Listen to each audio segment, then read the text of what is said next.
करेंगे, that is isomerism. Isomerism, आज हम एक नया टॉपिक स्टार्ट करेंगे, आइसोमरिज्म। तो व्हाट इज आइसोमरिज्म? आइसोमरिज्म क्या होता है, आइसोमर्स क्या होते हैं? तो आइसोमरिज्म क्या होता है, सबसे पहले आइसोमरिज्म समझने के लिए हम समझेंगे आइसोमर्स क्या होते हैं। आइसोमर्स या आइसोमर किसे कहते हैं? तो आइसोमर क्या होता है? ऐसे ऑर्गेनिक कंपाउंड जिनका मॉलिक्यूलर फॉर्मूला सेम होता है, मॉलिक्यूलर फॉर्मूला सेम हो but having different physical and chemical property, they are known as isomers. कहने का मतलब those organic compound which is having same molecular formula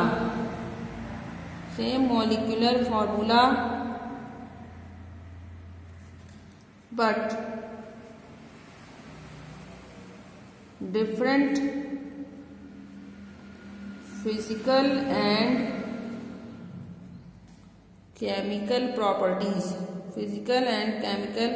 properties are known as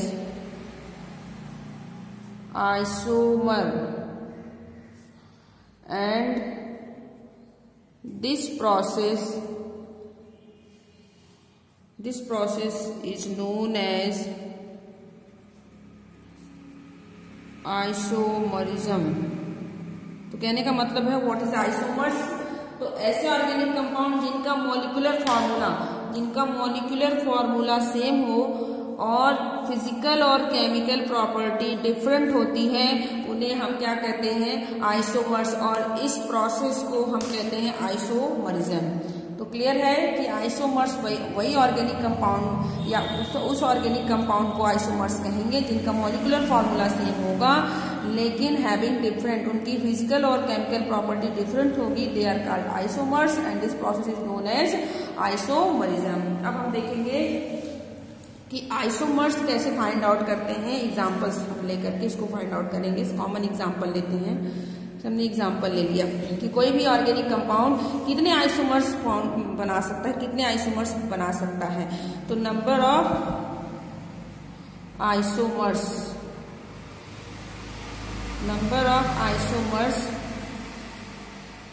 formed by organic compound, किसी भी organic compound के द्वारा कितने isomers बनाए जाते हैं। तो उसके लिए हम एग्जांपल लेंगे। जैसे हम स्टार्ट करते हैं सिंपली एल्केन से स्टार्ट करते हैं। जैसे हमारे पास है मेथेन, फर्स्ट है मेथेन। अब हम मेथेन को देखेंगे तो मेथेन आपका क्या हो गया, CH4। यहाँ पर कितने कार्बन है? केवल एक कार्बन एटम है। तो जब एक कार्बन एटम होंगे तो सिर्फ एक कार्बन है और ये 4 इससे हाइड्रोजन लगे हुए हैं, कोई और कार्बन एटम नहीं है, केवल सिंगल कार्बन एटम है।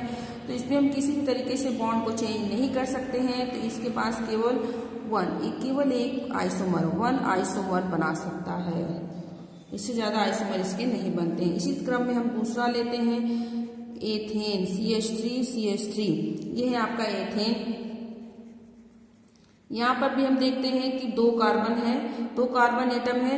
अब हम इस कार्बन एटम को इसको 1 मान लें, इसको 2 मान लें, या इसको 1 और 2 मान लें, इस कार्बन को इस तरफ करें या इस कार्बन को इस तरफ लिखें, तो कोई चेंजेस नहीं होगा। और जब चेंजेस नहीं होगा तो इसका मतलब इसके पास भी कितने आइसोमर होंगे? केवल 1 आइसोमर, सिर्फ एक आइसोमर बनाएगा। इसी क्रम में हम आते हैं, थर्ड है आपका, थर्ड मेंबर है एल्केन का प्रोपेन। थर्ड मेंबर है आपका प्रोपेन। प्रोपेन को देखेंगे, यहाँ पर भी कितने कार्बन है? 1 2 3। अब हम किसी भी कार्बन को आपस में उनकी पोजीशन को एक्सचेंज कर देते हैं। प्रोपेन में हमने देखा कि हम किसी भी कार्बन एटम की पोजीशन को आपस में एक्सचेंज करते हैं, उसके बाद भी स्ट्रक्चर वही सेम होगा। और जब स्ट्रक्चर सेम होंगे, कहने का मतलब स्ट्रक्चर आपके डिफरेंट होना चाहिए बट स्ट्रक्चर सेम होंगे, तभी भी आप देखेंगे कि जब स्ट्रक्चर सेम होगा तो किसी भी प्रकार का नया आइसोमर नहीं बनेगा। तो यहाँ पर भी कितने आइसोमर बनेंगे? केवल एक ही आइसोमर बनेगा। उसके बाद नेक्स्ट हम लेते हैं ब्यूटेन। नेक्स्ट है हमारे पास ब्यूटेन। अब ब्यूटेन आपका है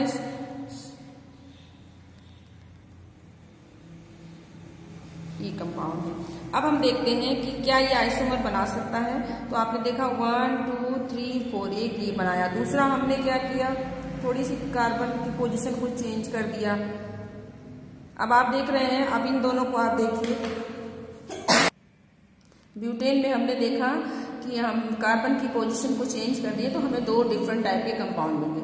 तो क्या हम देखेंगे कि आइसोमर्स की कंडीशन को ये फॉलो कर रहे हैं। हमने कहा कि आइसोमर होंगे तो having same molecular formula but different physical and chemical property and also have different structures. इनके स्ट्रक्चर्स भी डिफरेंट होते हैं, क्योंकि जब तक स्ट्रक्चर डिफरेंट होगा तब तक आइसोमर नहीं बनेंगे। तो हम देखेंगे ब्यूटेन है, तो ब्यूटेन में हम देख रहे हैं कि इसमें क्या इसका मॉलिक्यूलर फार्मूला सेम है। तो 1 2 3 4 कितने कार्बन हो गए, 4 कार्बन हो गए, 10 हाइड्रोजन हो गए। मॉलिक्यूलर फार्मूला C4H10, यहाँ पर भी देख रहे हैं 4 कार्बन है और 10 हाइड्रोजन है। दोनों के मॉलिक्यूलर फार्मूला सेम है but structures are different. Same molecular formula but different structure. तो इसका मतलब ये दोनों एक दूसरे के, ये दोनों क्या है, डिफरेंट आइसोमर्स। ये ब्यूटेन के आइसोमर्स हो गए।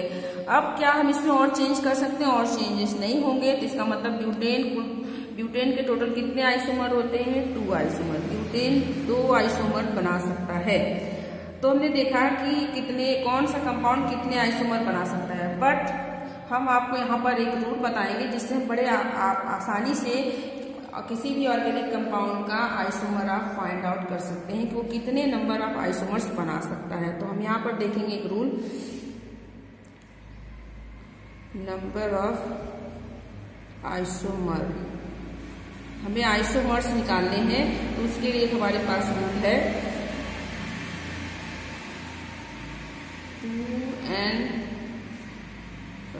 2 की पावर n माइनस 4 प्लस 1। 2 की पावर n माइनस 4 प्लस 1 ये हमारे पास रूल है आइसोमर निकालने के लिए। तो इस रूल को या इस फॉर्मूले को लेते हुए आइसोमर निकालने के लिए हमने सिंपल सा फॉर्मूला बताया 2 की पावर n माइनस 4 प्लस 1। इस फॉर्मूले को लेते हुए हम आइसोमर निकालेंगे। And what is n? n क्या है, number of carbon atom. Carbon atom के बारे में, कार्बन एटम की संख्या को बताता है। अब हम n बराबर आपका स्टार्ट हो गया 1 2 3 4 5, ऐसे आप 1 2 3 4 5 6 एंड 7 इस रूल से या इस फॉर्मूले से केवल 7 कार्बन एटम के आइसोमर्स को हम फाइंड आउट कर सकते हैं।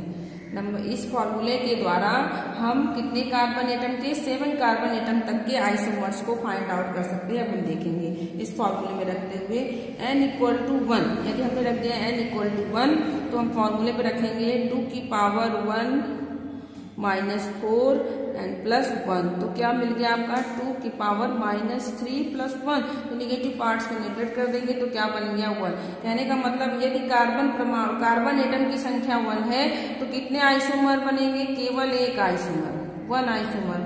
अब हम दूसरा लेते हैं n इक्वल टू 2 और n इक्वल टू 1 का मतलब हम किसकी बात कर रहे हैं, मेथेन। हम मेथेन की बात कर रहे हैं, मेथेन के लिए n इक्वल टू 2 कहने का मतलब हम एथेन में देख रहे हैं। हमने देखा था मेथेन के एक आइसोमर पाने की, इस तरह मेथेन में n इक्वल टू 2 एथेन का आइसोमर देख रहे हैं। तो फॉर्मूले में देखेंगे हम 2 की पावर 2 माइनस 4 प्लस 1, तो क्या मिल गया 2 की पावर माइनस 2 एंड प्लस 1। तो अभी भी कितने आइसोमर हुए, निगेटिव पार्ट्स को नेगलेक्ट किया, कितने बच गए 1। तो 1 आइसोमर, केवल एक आइसोमर बन रहा है, एथेन भी एक आइसोमर बनाएगा। इसी फॉर्मूले को लेते हुए n equal to 3 that is propane, हमने प्रोपेन को लिया तो 2 की पावर 3 माइनस 4 प्लस 1। तो हम देखेंगे 2 की पावर माइनस 1 प्लस 1 तो कितना हो गया, इट इज ऑल्सो 1 आइसोमर, अभी भी एक ही आइसोमर बनेगा। कहने का मतलब यह है कि मेथेन, एथेन और प्रोपेन केवल एक एक आइसोमर बनाते हैं, इनके और आइसोमर नहीं फॉर्म होते हैं। इस तरीके से हम लेंगे n equal to 4 that is butane और हम देखेंगे ब्यूटेन कितने आइसोमर, 2 की पावर 4 माइनस 4 प्लस 1 तो कितना हो जाएगा आपका 2 की पावर 0 प्लस 1। यदि किसी की भी मतलब 2 की पावर 0 या किसी की भी पावर 0 होता है तो 2 की पावर 0 इक्वल टू कितना हो जाएगा 1। 2 की power 0 equal to 1 and plus 1 तो कितने आइसोमर हो गए, 2 आइसोमर। किसी भी डिजिट के पावर 0 होता है इक्वल टू 1 होता है, आपको पता है। तो कितने आइसोमर हो गए? 2 आइसोमर। तो हमने देखा था कि ब्यूटेन के कितने आइसोमर बन रहे थे? 2 आइसोमर बन रहे थे। इस फॉर्मूले से भी कितने आइसोमर आ रहे हैं? 2 आइसोमर आ रहे हैं। इसी क्रम में हम देखेंगे n equal to 5, that is pentane. Pentane के लिए देखेंगे तो 2 की पावर 5 माइनस 4 प्लस 1, तो कितना हो जाएगा? 2 की पावर 1 प्लस 1, 2 की पावर 1 प्लस 1, तो कितने आइसोमर हो गए? 3 आइसोमर। कहने का मतलब ये है कि यदि पेंटेन होगा तो पेंटेन से कितने आइसोमर बनेंगे? 3 आइसोमर। हम ले लेते हैं n equal to 6, that is hexane. Hexane आपका 2 की पावर 6 माइनस 4 प्लस 1, कितने हो गए? 2 की पावर 2 प्लस 1, तो टोटल आपके कितने हो जाएंगे? 2 इंटू 2 प्लस 1, कितने आइसोमर? 5 आइसोमर। कितने आइसोमर बनेंगे? 5 बनेंगे। इसी क्रम में हम नेक्स्ट लेते हैं n की पावर 7। तो n की पावर 7 जब लेते हैं तो कितना हो जाएगा? 2 की पावर 7 माइनस 4 प्लस 1, तो टोटल कितने हो गए? 2 की power 3 plus 1, that is 2 into 2 into 2 plus 1, total कितने हो जाएंगे? 9 आइसोमर। टोटल कितने आइसोमर बना देगा ये? 9 आइसोमर। तो इस रूल से हम केवल कितने कार्बन एटम के लिए कार्बन नंबर 1 से लेकर के कार्बन नंबर 7 तक के एटम के आइसोमर निकाल सकते हैं बिना स्ट्रक्चर को ड्रॉप किए। सिर्फ फॉर्मूले की हेल्प से हम आइसोमर को फाइंड आउट कर सकते हैं। जैसे हमारे पास एग्जाम में समय नहीं और आइसोमर पूछ रहा है कि हेक्सेन के हेप्टेन या हेक्सेन किसी का भी पूछ लिया, जैसे हमने पूछा कि हेप्टेन कितने number of isomer find out बनाएगा, तो हम क्या करेंगे? फॉर्मूले में रख करके तुरंत आइसोमर फाइंड आउट कर देंगे। अगर हमारे पास समय है तो स्ट्रक्चर भी ड्रॉ कर देंगे। इसी क्रम में हम देखते हैं यदि कार्बन एटम की संख्या 8 हो जाए तो क्या होगा? तो n इक्वल टू 8, यदि n इक्वल टू 8 है तो उसके लिए एक नया फॉर्मूला, उसके लिए एक फॉर्मूला अलग हो गया। ये है आपका 2 की पावर n माइनस 4 प्लस 2। बस यहाँ पहले यहाँ पर 1 था, यहाँ पर 2 कर देना है। तो n इक्वल टू कितना हो जाएगा? 8। n आपको कितना लेना? 8। तो इसमें देखेंगे n की पावर 8 माइनस 4 प्लस 2, तो आपका कितना निकल जाएगा? 2 की पावर 4 प्लस 2। तो आप देखेंगे 2 इंटू 2 इंटू 2 इंटू 2 प्लस 2,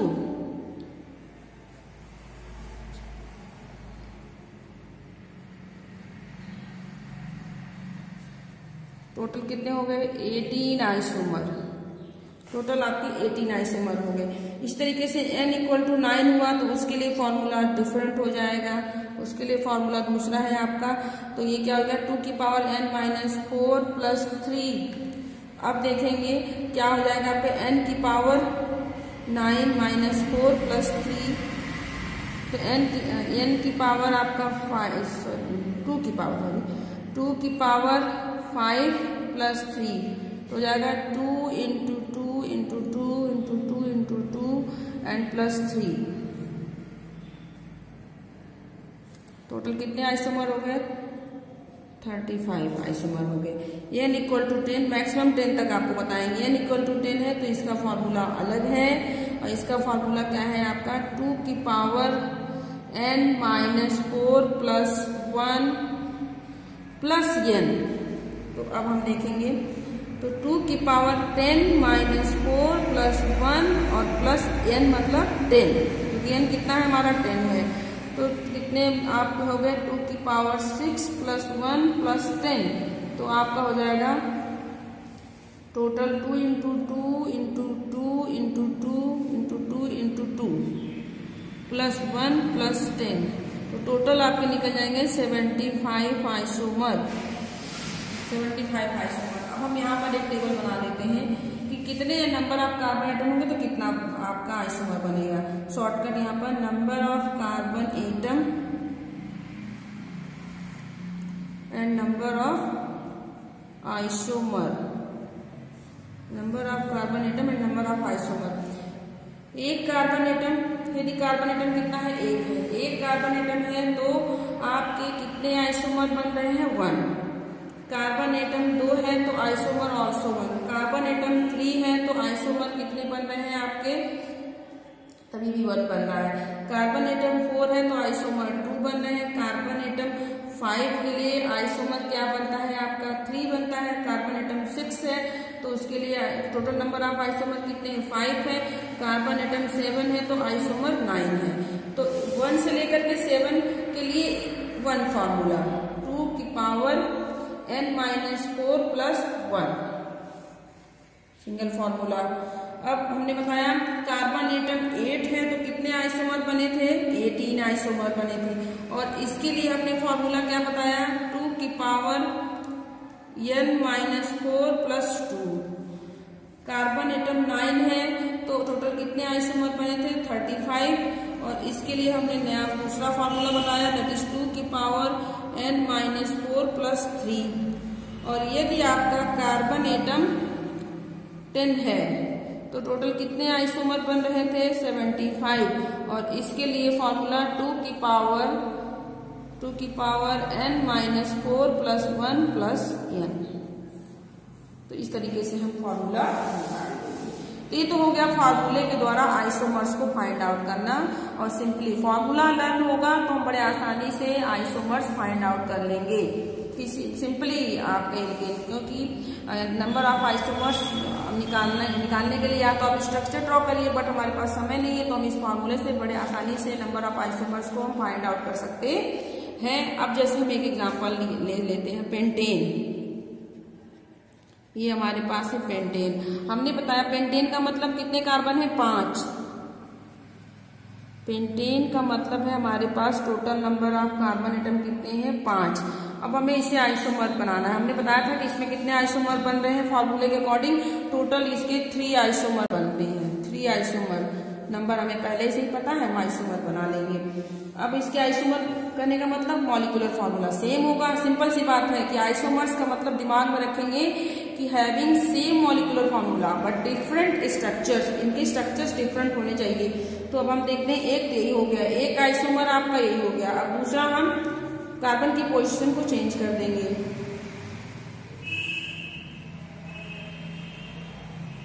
और कार्बन एटम उतने ही होने चाहिए, देखिए 1 2 3 4 5 अभी भी कार्बन एटम उतने। एक आइसोमर हो गया, दूसरा हो गया, अब थर्ड आइसोमर इसका बनाते हैं। तो हम यहाँ पे देखिए बस आपको पोजीशन को चेंज कर देनी है और कार्बन एटम उतने ही, मॉलिक्यूलर फार्मूला सेम होना चाहिए। देख रहे हैं 3 आइसोमर बन गए, तीनों का मॉलिक्यूलर फार्मूला C5H12। यहाँ पर भी देख रहे हैं C5H12, ये भी क्या है C5H12। तो ये हो गया आपका सिंपली आइसोमर्स। तो व्हाट इज आइसोमर, फिर से हम इसको एक बार रिपीट कर लेंगे कि आइसोमर्स क्या होता है, having same molecular formula, different physical chemical property and also different structures. फिर आइसोमर्स किसी भी ऑर्गेनिक कंपाउंड में आइसोमर्स आपको निकालने, number of isomers find out करना है। तो हम इसको कैसे फाइंड आउट करेंगे, स्ट्रक्चर में कार्बन की पोजीशन को चेंज करते जाएंगे और हमें आइसोमर मिल जाएगा। और ये आपका सेम मॉलिक्यूलर फार्मूला होना चाहिए, जितने भी आप स्ट्रक्चर बनाए उनके मॉलिक्यूलर फार्मूला सेम होना चाहिए, स्ट्रक्चर डिफरेंट होना चाहिए। उसके लिए हमने आपको फार्मूला बताया, उसके अकॉर्डिंग आपने देखा कि कितने नंबर ऑफ एटम होंगे तो क्या क्या आइसोमर होगा, तो उस फार्मूले के अकॉर्डिंग हमने फाइंड आउट कर लिया, फिर स्ट्रक्चर ड्रॉ किया। अब हम आ जाते हैं टाइप्स ऑफ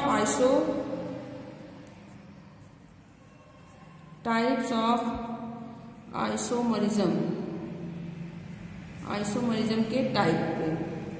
आइसोमरिज्म कितने टाइप्स के होते हैं, तो इसके लिए हम एक टेबल बना लेंगे और हम आइसोमरिज्म के लिए सबसे पहले एक फ्लो चार्ट बनाएंगे। तो टाइप्स ऑफ आइसोमरिज्म को हम नेक्स्ट वीडियो में डिस्कस करेंगे कि आइसोमरिज्म कितने टाइप्स के होते हैं और उसके बारे में हम डिटेल स्टडी करेंगे।